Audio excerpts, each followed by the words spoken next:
कहानी देखने वाले हैं। तो चलिए कहानी देखना शुरू करते हैं और आखिर तक बने रहना, क्योंकि यह कहानी बहुत अच्छी होने वाली है और हिलाने वाली। चलिए शुरू करते हैं।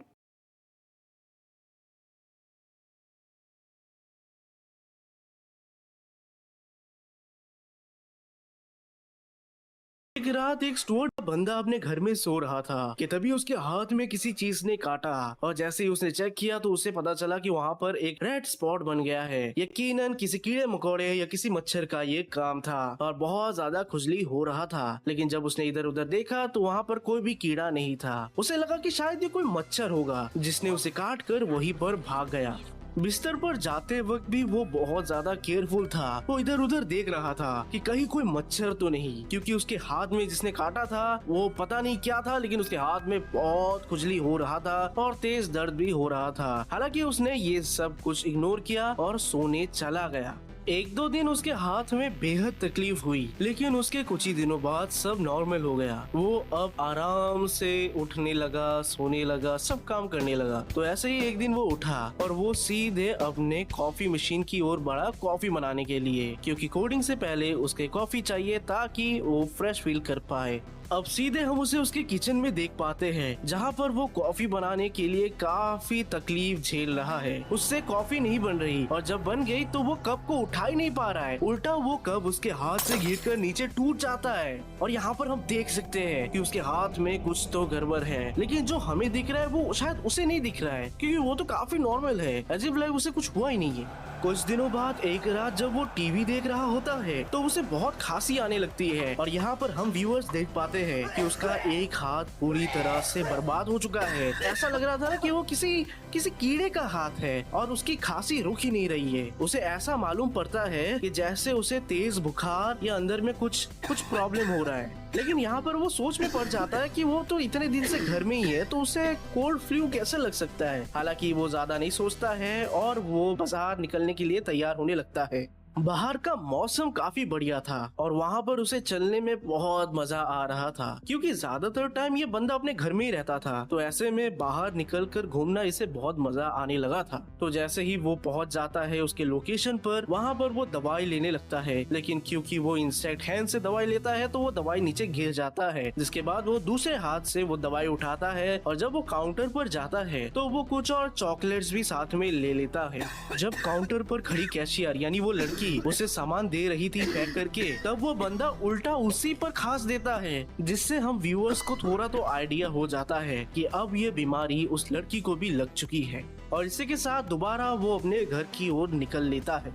कई दिन बीत गए, लेकिन स्टुअर्ट की जो ये प्रॉब्लम थी वो सॉल्व नहीं हुई। उल्टा उसकी तबीयत और ज्यादा बुरी होती गई, इतनी ज्यादा कि वो अब बिस्तर पर ही पड़ा रहने लगा। तब उसने फाइनली डिसाइड किया कि अब उसे डॉक्टर के पास जरूर जाना चाहिए। डॉक्टर से अपॉइंटमेंट लेकर जब स्टुअर्ट वेटिंग रूम में बैठा था तब वो देख पाता है कि एक और लड़की है उसके सामने वाले सीट में और वो भी बहुत तेज खांस रही थी। तो इससे उसे लगता है कि शायद ये कोई फ्लू है जो सब में फैल रहा है और वो खुश भी होता है कि चलो वो अकेला तो नहीं है। कुछ ही देर में नर्स ने स्टुअर्ट को बुलाया। स्टुअर्ट के अंदर जाते ही डॉक्टर ने उसे बिठाया और वो स्टुअर्ट का मेडिकल रिपोर्ट देखने लगा और उसे बिना देखे ही डॉक्टर ने उसके शर्ट को खोलने को बोला कि डॉक्टर उसे बिना कपड़ों के देखना चाहते हैं।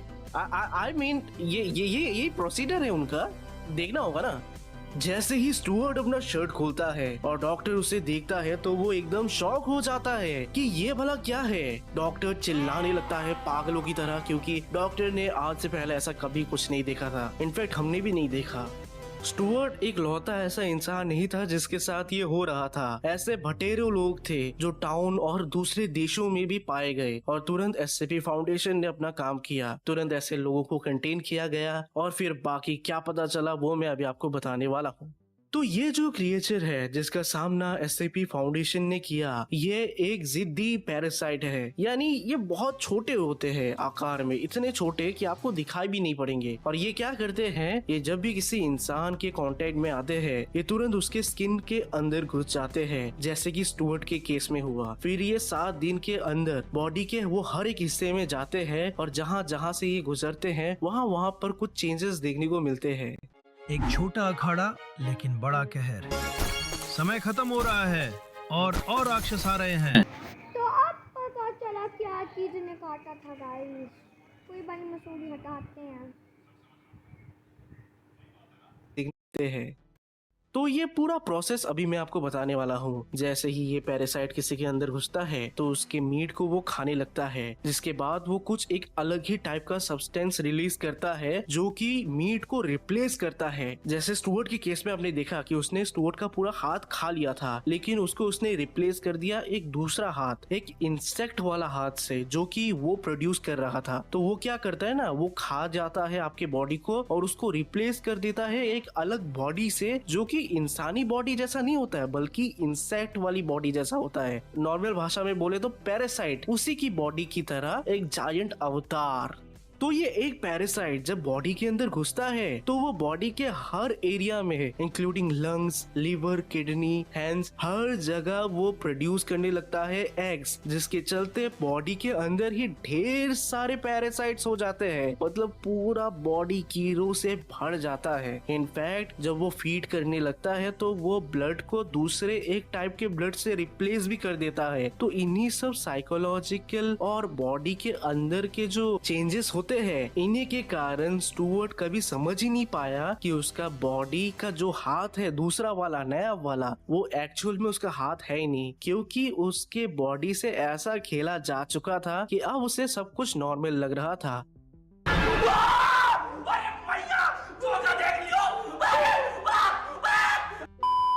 इस पैरासाइट के विक्टिम्स हमेशा ये कंप्लेन तो करेंगे कि वो अपने नॉर्मल काम को भी अच्छे से नहीं कर पा रहे हैं क्योंकि उनका हाथ अभी रिप्लेस हो चुका है या फिर पैर, कुछ भी। लेकिन वो कभी इस बारे में गौर से देखेंगे नहीं कि उसका हाथ पैर चेंज हो चुका है, क्योंकि उनके लिए सब सामान्य है, सब नॉर्मल है।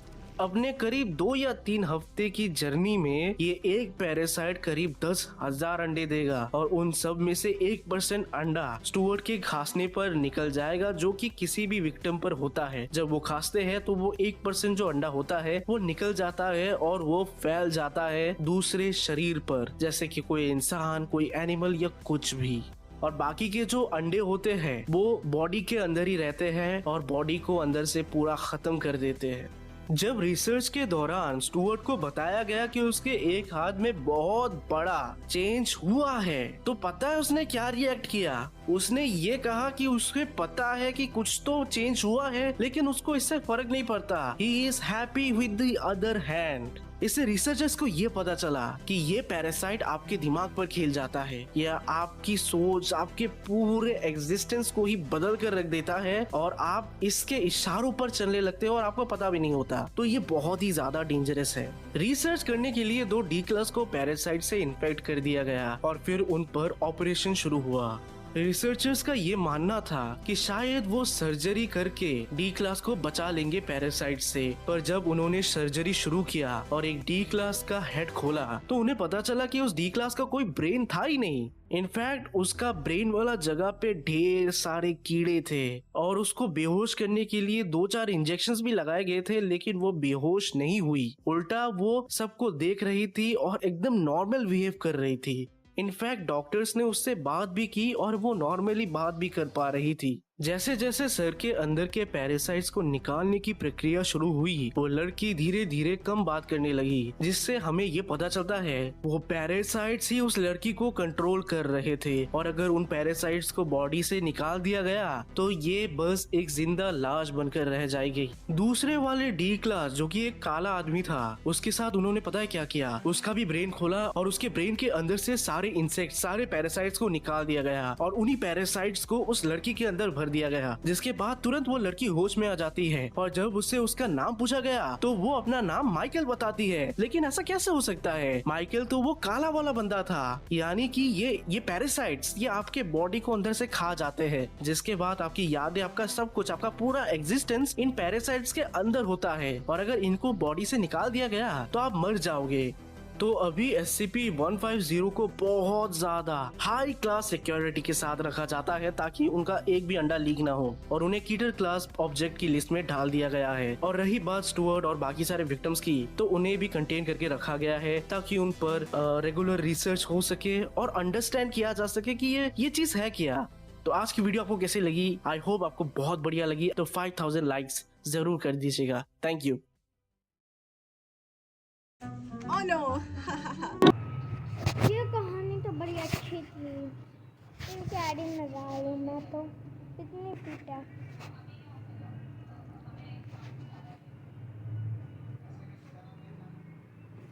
बाकी तो इंतला की पैरासाइड इंतला की है ही नहीं। तो मुझे तो पैरासाइड में एक आ गिर गई। ये पैरासाइड वाले नहीं है, फिर भी कोई बनी देख। है में जहाँ का मौसम।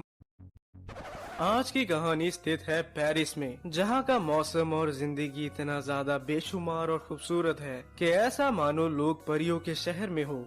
ये साल है 1951, लेकिन इसी शहर के एक बिल्डिंग के एक अपार्टमेंट के अंदर नजारा काफी अजीब सा था। दरअसल इस अपार्टमेंट के अंदर एक नौजवान रहता है जो कि बहुत ही अजीब तरह से खाना ठूसे जा रहा है। You can see him is too fat and इतना ज्यादा उसे खाने की जरूरत है भी नहीं, लेकिन वो खा भी नहीं रहा। ऐसा मानो जैसे वो खाने को निगल रहा है, वो भी बिना चबाए। विंडो में बैठा हुआ है उसका पेट, ये पैरट, जो सीधे उसे ही घूरते जा रहा है। आखिर ये पैरट भी सोच में पड़ गया कि ये आदमी कितना ज्यादा खा सकता है और क्या ये कभी रुकेगा भी कि नहीं।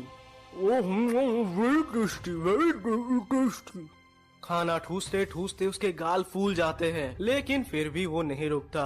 उसका पैरट उसे इशारा कर रहा है कि रुक जाओ, बहुत ज्यादा खा लिया, लेकिन ऐसा मानो कि वो काबू में ही नहीं। खाना उसकी मजबूरी बन चुकी है। खाना अंदर जाते गया और उसका पेट बाहर निकलते गया, निकलते गया, निकलते गया। पैरट अच्छे से समझ गया कि वो बहुत बड़े प्रॉब्लम में है।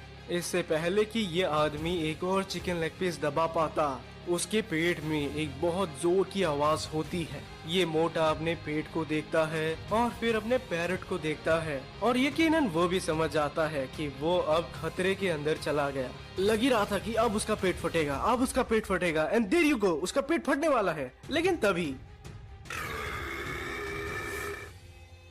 अरे शायद मैंने थोड़ा ज्यादा खाना खा लिया, मुझे उतना भी नहीं खाना चाहिए था।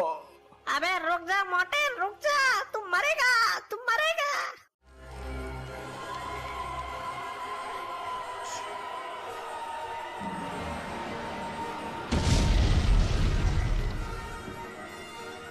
अचानक ये आदमी फट गया, पूरा रूम खून से लथपथ हो गया। इनफैक्ट पैरट के बॉडी में भी उसके बॉडी के पार्ट्स गिर गए। पैरट डर के मारे पगला गया, उसे समझ ही नहीं आ रहा कि ये क्या हो गया। उसका वो मालिक जो सालों से उसे पाल रहा था, वो अचानक एक दिन ऐसे ही चला गया। वो पैरट तुरंत वहाँ से भाग जाता है डर के मारे और वो पंख फैलाकर हवा में उड़ने लगा। वही उस आदमी के बॉडी के पीसेस उसके ऊपर से नीचे जमीन में गिरने लगी। वही नीचे आईफिल टावर के सामने एक कपल हाथ पकड़ घूम रहे हैं, एक दूसरे की तस्वीरें ले रहे हैं, and they were having the best moment of their life. तभी बॉडी पार्ट का एक टुकड़ा ठीक उनके सामने गिरा।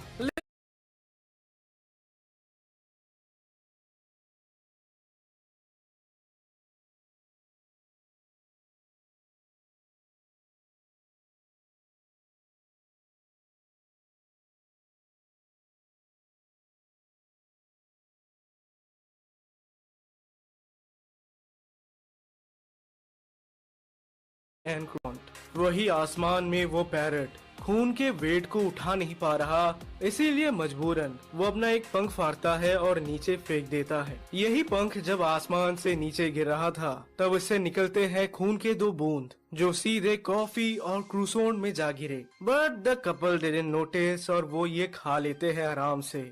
लड़की के पेट में क्रोसॉन के साथ चला जाता है वो ब्लड। वही लड़के के कॉफी में भी वही सेम ब्लड गिरा और वो भी उसके पेट के अंदर चला गया। वो पैरट अभी भी आसमान में है और मीट के टुकड़े अभी भी इधर उधर गिरते जा रहे हैं, लेकिन इन्होंने नोटिस नहीं किया। बट इनका वेकेशन खत्म और अब ये सीधे जाते हैं अपने घर। बट फ्लाइट में बैठकर इन दोनों को काफी खाली खाली सा फील होता है। छुट्टियां खत्म हो गई उसके लिए नहीं, बल्कि ये कुछ अजीब सी फीलिंग थी। दोनों पसीने से लथपथ हो गए और उन्हें समझ ही नहीं आ रहा कि ऐसा उनके साथ हो क्यों रहा है। उनके पास से गुजरती हुई एयर होस्टेस उनसे पूछती है कि क्या उन्हें कुछ चाहिए। लड़का बोलता है कि उसे बस पानी चाहिए। वो उन्हें पानी देकर चली जाती है, लेकिन ये डिस्कम्फर्ट अभी तक नहीं गया। उन्हें एक बहुत ही अजीब सी गर्मी फील होती है, जबकि फ्लाइट में एसी ऑन है। जब ये मियाँ बीवी घर आ पहुँचे तो पहले कुछ दिन तो नॉर्मल था, लेकिन फिर इनका ईटिंग हैबिट शुरू होता है। They were not eating like normal people, they were eating like monsters। घंटों घंटों तक ये फ्रिज के सामने बिताते, बस फ्रिज को ही घूरे रहते, और जैसे ही दोनों में से कोई एक फ्रिज का गेट खोलता, ये दोनों टूट पड़ते बिना खाने को गर्म किए। It's like one can't let the other eat all the food. So ये दोनों भी फ्रिज के सामने ही रहते हैं, ताकि जब भी फ्रिज खुलेगा तो दोनों साथ में खाना खाएंगे। बचा खुचा खाना, पूरा अचार का डब्बा और तो और एक्सपायर्ड चीज, कुछ भी नहीं छोड़ते ये दोनों कुछ भी खा रहे थे। इनके हाथ जो मिल रहा था ये सब खा रहे थे। फ्रिज इनका नया दोस्त बन गया और इन्हें कोई फर्क नहीं पड़ता कि खाना खराब हो गया है या पुराना है, सड़ा है। अगर वो खाने को चबा पा रहे हैं तो वो खुश है। और ऐसे ही एक दिन इन दोनों की लड़ाई हो जाती है एक चिकन लेग पीस को लेकर। Chicken leg piece, chicken leg piece, chicken leg piece, chicken leg piece, chicken leg piece, chicken leg piece, chicken leg piece, chicken leg piece, chicken leg piece, chicken leg piece. दोनों इस chicken leg piece को लेकर लड़ने लग जाते हैं। मुझे खाने दो ये। नहीं ये तो मेरा है। नई शादी और पहली लड़ाई इनकी किसको लेकर हुई? एक चिकन लेग पीस को लेकर। तुम दोनों की मांगी लेडी सीधे जाकर फ्रिज को खोलती है और बोली, ठीक है मैं खुद का खाना बनाऊंगी। वो निकालती है एक फुल कच्चा चिकन। ये बंदा चिकन को खाकर सीधे अपनी बीवी के पास जाता है। ओह कितना अजीब बात है, हमारी पहली लड़ाई चिकन को लेके हुई।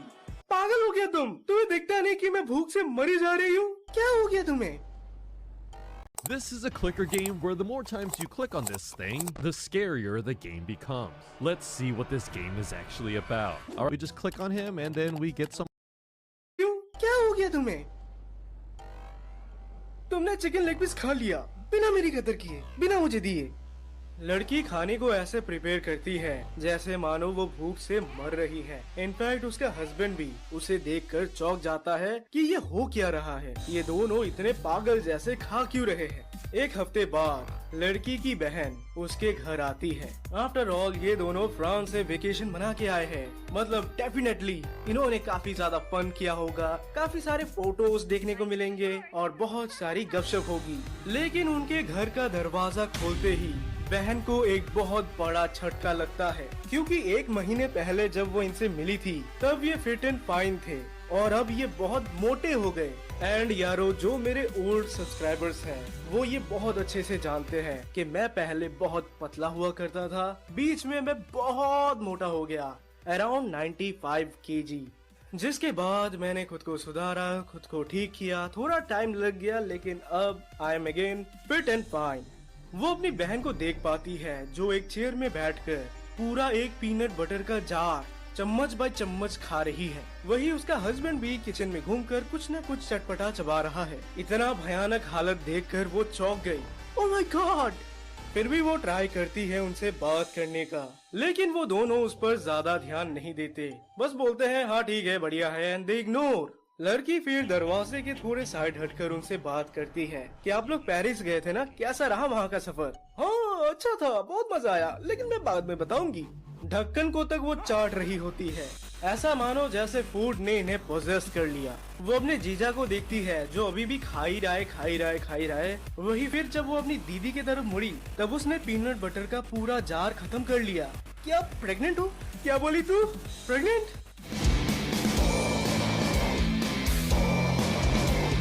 तुझे मैं मोटी लगती हूँ क्या? नहीं मतलब आपका साइज थोड़ा सा बढ़ गया तो मुझे लगा, पता मुझे लगा। ओके, तो तुम मुझे मोटी बोल रही हो? मैंने जानबूझ के नहीं बोला ऐसा।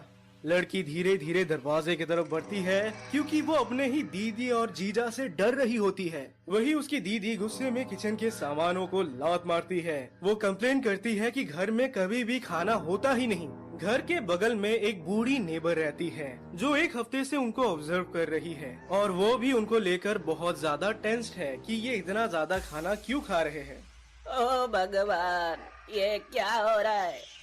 जीजा ने अभी एक पूरा पिज्जा खाया लेकिन अब वो दोबारा कुछ खाने के लिए पगला रहा है। वही उसकी दीदी अपने पतिदेव को वार्न करती है कि उसके खाने पे हाथ भी ना लगाए। डर के मारे वो लड़की चुपचाप वहाँ से निकल गई।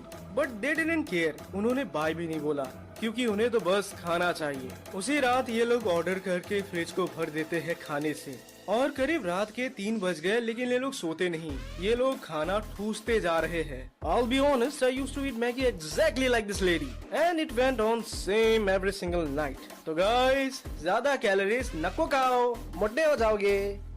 फाइनली लड़की के पेट में आवाज आना शुरू हो जाती है एंड वी नो क्या होने वाला है अभी। वैसे तो लड़की ने पाद मारने की कोशिश की, उसे लग रहा था गैस बना है, पाद मारेगी निकल जाएगा, लेकिन ऐसा होता नहीं एंड बूम। हस्बैंड बहुत ज्यादा शॉक हो गया कि ये क्या हो गया। अभी उसकी बीवी खा रही थी और अभी उसकी बीवी खत्म, टुकड़े टुकड़े में स्प्रेड हो गई वो। एंड अब फाइनली जाकर वो हाथ बढ़ाता है एम्बुलेंस को बुलाने और हाथ आगे जा रहा है और उसने उठाया स्पेगेटी बॉल। तुम्हें क्या लगा फोन उठाएगा? नको नको। मोटे के पेट में जगह नहीं है, लेकिन मोटा ठूसता गया अंटिल उसका भी फाइनल टाइम आ गया। And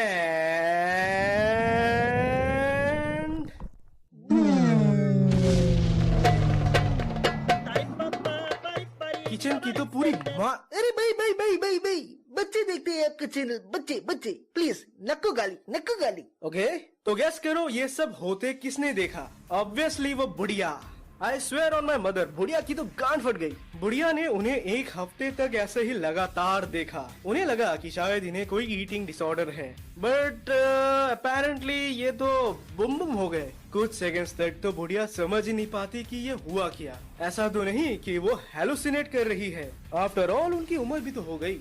लेकिन फाइनली उन्होंने कॉल उठाया और पुलिस को ये इंसिडेंट बताया। वही एजेंट्स भी कॉल को इंटरप्रेट करके सुन लेते हैं कि माजरा क्या है। वैसे तो पुलिस या प्रशासन से पहले एससीपी फाउंडेशन उस स्पॉट पर पहुंच जाते हैं, लेकिन उनसे पहले किसी ने फोटो ले ली और ये वायरल हो गया क्योंकि ये दोनों जर्मनी से थे। तो पूरे 1 महीने तक जर्मनी के न्यूज में यही चल रहा था कि आखिर ये कपल एक्सप्लोड क्यों हो गए। रिसर्च में फाउंडेशन को पता चला कि ये एक वायरस है जिसे उन्होंने नाम दिया SCP-081 स्पॉन्टेनियस कंबशन वायरस। ये आपके अंदर जाते ही आपको इतना भयानक भूख लगेगा कि आप कुछ भी डिवोर करने लग जाओगे तब तक जब तक आपकी बॉडी फट ना जाए। वैसे कमाल की बात है कि ये वायरस अमेरिका में कभी नहीं पहुंची, लेकिन उनकी एक बहुत बड़ी पॉपुलेशन ऐसी दिखती है।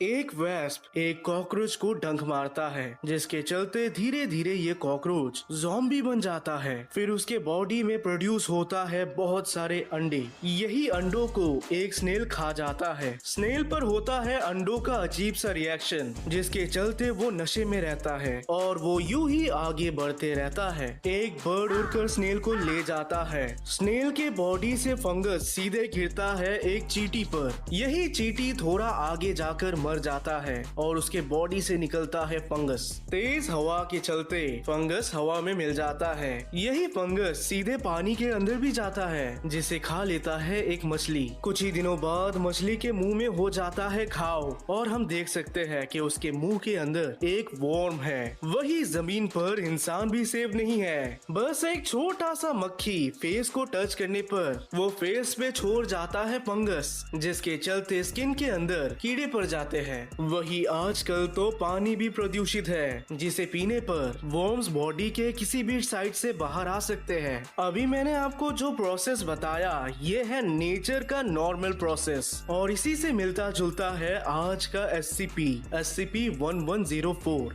एक लड़का जिसका नाम है मॉरिस, वो जाता है जंगलों में हाइकिंग के लिए। उसे यूजुअली वॉक करना बहुत पसंद है, लेकिन वो हमेशा चौकन्ना रहता है क्योंकि पता नहीं कब कौन सा सा जानवर उस पर अटैक कर दे, लेकिन वो बिल्कुल भी नहीं सोचता कि उसके सामने जो छोटे छोटे चीजें उड़ रहे हैं वही उसको बहुत बड़े परेशानी में डालने वाले हैं। उन्हीं में से एक उड़ते हुए सीधे मॉरिस के नाक के अंदर घुसता है। इसी के चलते मॉरिस जोर से चीखता है। वो अपने राइट में एक बर्ड को पाता है जो पेड़ पर बैठी है, लेकिन वो दोबारा चीखता है जिसके चलते वो बर्ड उड़ गई। इसके बाद मॉरिस आराम से अपनी हाइकिंग पूरी करता है और सीधे घर में वापस आ जाता है। उसे ना किसी मच्छर ने काटा और ना ही कोई टाइप का स्क्रैच। फिर वो आराम से सो जाता है। अगले दिन वो सूट वूट पहनकर दोबारा अपने काम में लग गया। मजे से वो ड्राइव कर ऑफिस पहुंचता है, जहां पर कुछ पेपर्स को वो चेक कर रहा होता है। वही उसे बिल्कुल भी आइडिया नहीं कि उसके नाक के अंदर से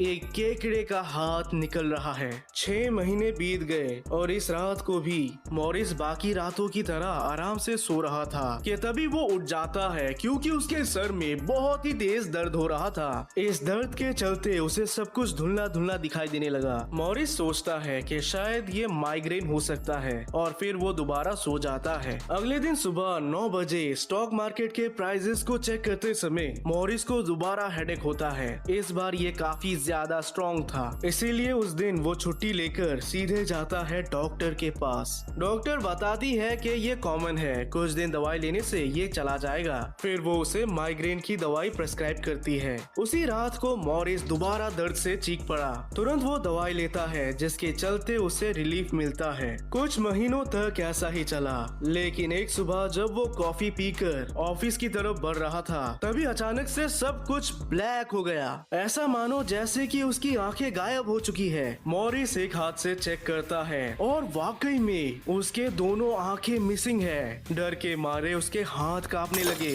कॉफी का मग नीचे गिराकर मॉरिस जोर जोर से चिल्लाता है। पॉकेट से फोन निकालकर वो कॉल करने की कोशिश करता है, शायद कॉल लग जाए, लेकिन उसका फोन ही नीचे गिर पड़ा। मॉरिस और जोर जोर से चिल्लाता है और फिर वो पीछे मुड़ता है फोन को उठाने के लिए कि तभी उसकी आंखें दोबारा आ गई। अब वो वापस से सब कुछ देख सकता है। धीरे से वो पीछे मुड़ा और उसकी आंखें अंदर चली गई। फिर वो जैसे ही राइट साइड वापस आया, उसकी आंखें वापस आ गई। मॉरिस एक ही जगह बार बार घूमता रहा और वो देख पाता है कि उसकी आंखें जाती है, आती है, जाती है, आती है कि तभी एक जॉगिंग करने वाला बंदा उसे डांट कर वहाँ से भगा देता है। ये एक सीरियस मैटर है। इसके चलते मॉरिस तुरंत डॉक्टर को कॉल करता है और अर्जेंट अपॉइंटमेंट लिखवा लेता है। उसने पहले सोचा कि वो कार से ही जाएगा, लेकिन जैसे उसकी आंखें काम कर रही है, अभी ड्राइव करना रिस्की हो सकता है, इसीलिए वो पैदल ही चलता है। लेकिन हर दूसरे कदम पर उसकी आंखें वापस पीछे चली जाती है। बस 5 मिनट दूर है क्लिनिक, लेकिन वहाँ पर पहुँचते पहुँचते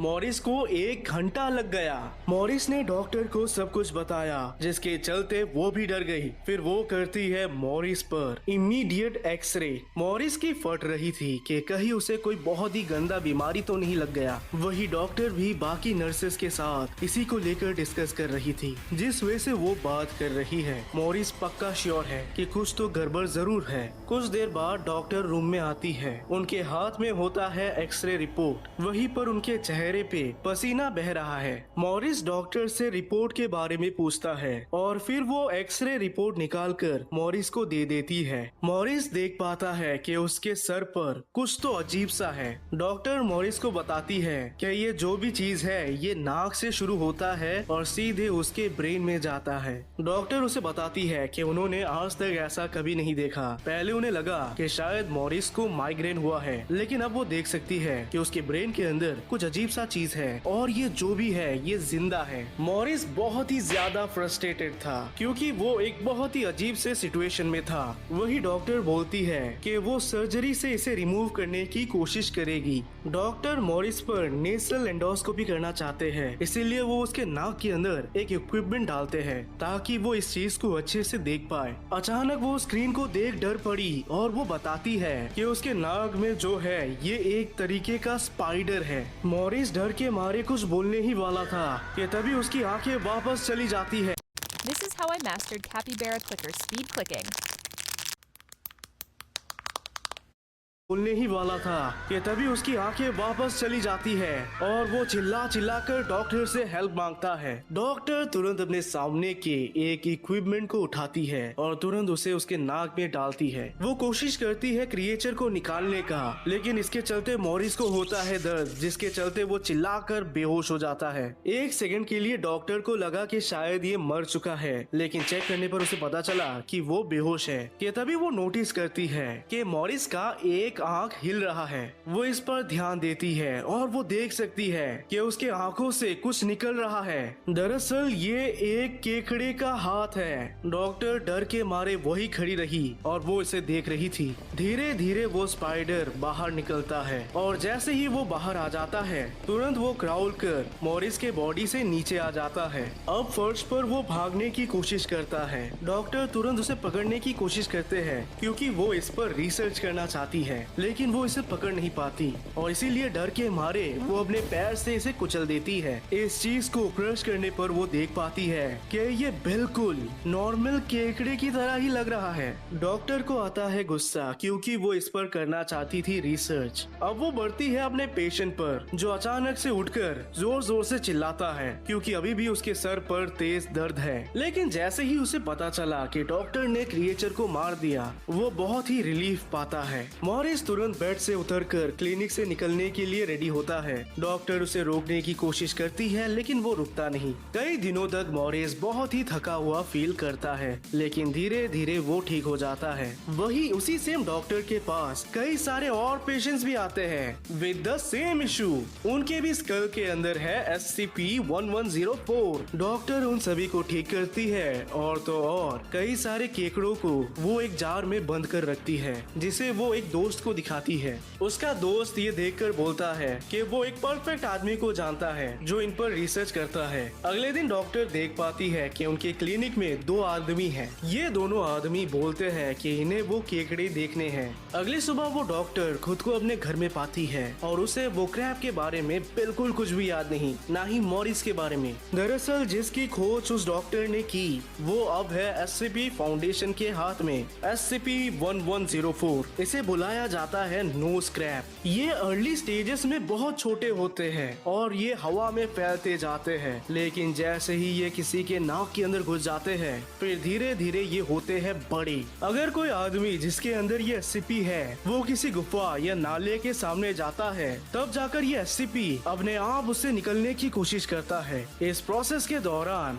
हमेशा व्यक्ति सो जाता है या फिर वो बेहोश हो जाता है, जिसके बाद ये क्रिएचर्स उसके आंखों से निकलते हैं और फिर वो गुफा या नाले के अंदर चले जाते हैं। इस प्रोसेस के दौरान इंसान को कोई भी खतरा नहीं होता। फिलहाल फाउंडेशन ने ये फरमान जारी किया है कि ये नोज क्रैब्स जहाँ भी दिखे इन्हें मार दो। इसीलिए अगर किसी जानवर के अंदर ये नोज क्रैब पाए जाते हैं तो वो उसे रेस्क्यू नहीं करते, बल्कि वो उसे जला देते हैं। और यही है कहानी SCP-1104 की। और मैं आपसे रिक्वेस्ट करना चाहूंगा कि आप ये कहानी अपने 3 दोस्तों को शेयर कीजिए जो कि आपके अच्छे दोस्त हैं। सभी दोस्त घर में बैठकर स्कैरी रूपक के SCP वीडियोस देखो और स्कूल पहुंचकर एक दूसरे को बताओ कि कौन सा वाला तुम्हारा सबसे ज्यादा फेवरेट है। फिर कमेंट सेक्शन में आकर बताना कि तुम्हारे दोस्तों को कौन सा वाला SCP सबसे ज्यादा पसंद आया।